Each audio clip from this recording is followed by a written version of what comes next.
اگر زندگی میں توبہ کرنے کی ایک توفیق خدا تعالیٰ نہ دے تو سوچیے ذرا ایک لمحے کے لیے کہ کتنی گھٹن ہو انسان کو کہ انسان کہاں جائے، اپنے اظہار جو شرمندگی ہے وہ کیسے کرے۔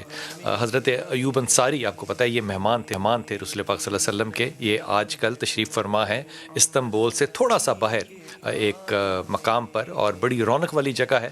حضرت ایوب انصاری جو ہیں یہ کھڑے تھے جمعے کے انتظار میں، تو حضرت عمر خطاب تھوڑا سا دیر ہو گئی، تو ان کو دیکھ کے حضرت عمر خطاب کو کہتے ہیں یہ جو اندر نماز پڑھنے والے ہیں عمر، یہ تمہارے غلام نہیں ہیں۔ مطلب یہ تھا کہ وقت پہ آیا کرو، یہ تمہارا انتظار کر رہے تھے۔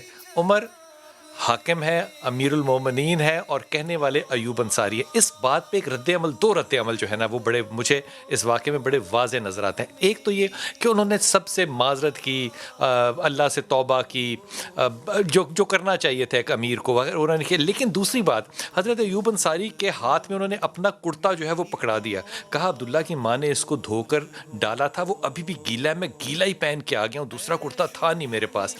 یہ جو ایکسپلینیشن ہے ایک امیر جو ہے وہ ایک صحابی کو دے رہا ہے، یہ جو مزاج ہے اس پہ آج خاص طور پہ توجہ رکھنی ہے کہ توبہ کرنے کا انداز کیسا ہونا چاہیے، توبہ ہے کیا، لیکن اس سے پہلے یہ بھی سمجھنے کی کوشش کریں گے کہ توبہ کیوں کی جاتی ہے، کیا عمل ہوتا ہے جس کی وجہ سے توبہ جو ہے وہ آپ کو کرنی چاہیے، کن چیزوں پہ۔ ہمارے مہمان ہیں جناب انتہائی محترم ڈاکٹر محب النبی طاہر بھائی، السلام علیکم سر، خیریت سے ہیں آپ کو اپنا دارہ بنانے کی بہت مبارک ہو۔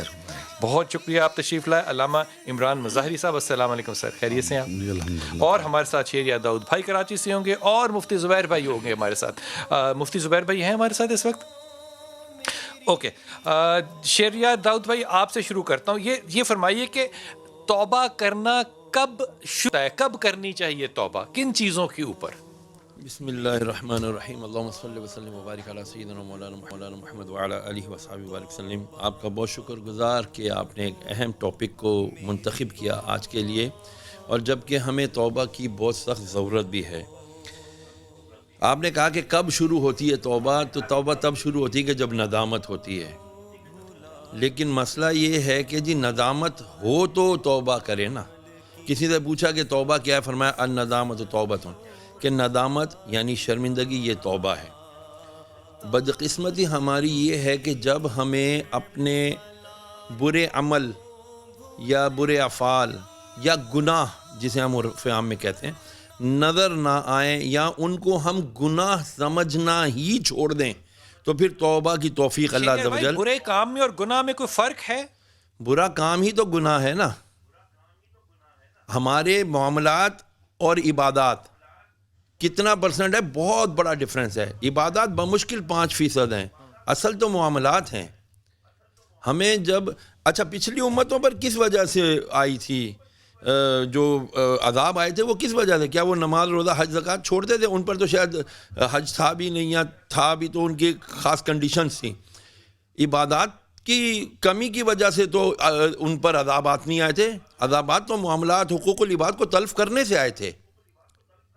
اگر ہم یہ بات سمجھ جائیں کہ گناہ اور برے عمل اصل میں دو چیزیں نہیں ہیں، ایک ہی چیز ہے، اس کو ہم عربی اصطلاح میں ہم گناہ کہہ دیں یا اردو اصطلاح میں ہم اس کو گناہ کہہ دیں، وہ ناپسندیدہ عمل جس کی کہ ممانعت کی گئی ہو، بتائی گئی ہو کہ یہ نہیں کرنا، پھر بھی بندہ کرے اپنے۔ تو اس میں دو باتیں بڑی واضح ہوگی نا شیریہ طور پہ، وہ بات جو بتا دی گئی ہو، یا وہ حدیث ہوگی یا وہ قرآن حکیم ہوگا، یہی بات ہوئی نا، جی پھر ہی وہ بری بات ہوگی نا۔ اگر اس میں نہیں بتائی گئی تو پھر کیا، پھر بھی وہ بری بات ہوگی؟ بالکل، پھر ڈبل بری بات ہوگی۔ ایک تو گناہ کرنے کا اس کو جو ہے نا سزا ملے گی، دوسری جہالت کہ اس نے کیوں نہیں جانا، اس نے کیوں نہیں پہچانا، اس نے یہ جاننے کی کوشش کیوں نہ کی۔ کہہ رہا ہوں کہ اگر وہ ہے ہی نہیں، مثال کے طور پہ سگریٹ پینے کا جو ذکر ہے وہ کہیں آپ کو ممانعت نہیں ملتی، اس کے اوپر امت جو ہے وہ بٹی بھی ہوئی ہے۔ کس نے کہا آپ کو سگریٹ پینے کی ممانعت نہیں ملتی؟ فتاوے بھی بالکل الگ ہیں۔ تو وہ گناہ یا بد اخلاقی جو ہے اس کو کیا الگ الگ نہیں کریں گے؟ ایک معاشرتی زاویہ ہوگا، ایک مذہبی زاویہ ہوگا۔ دیکھیں بات یہی ہے کہ مذہب کو ہم نے دنیا سے علیحدہ کیوں کیا؟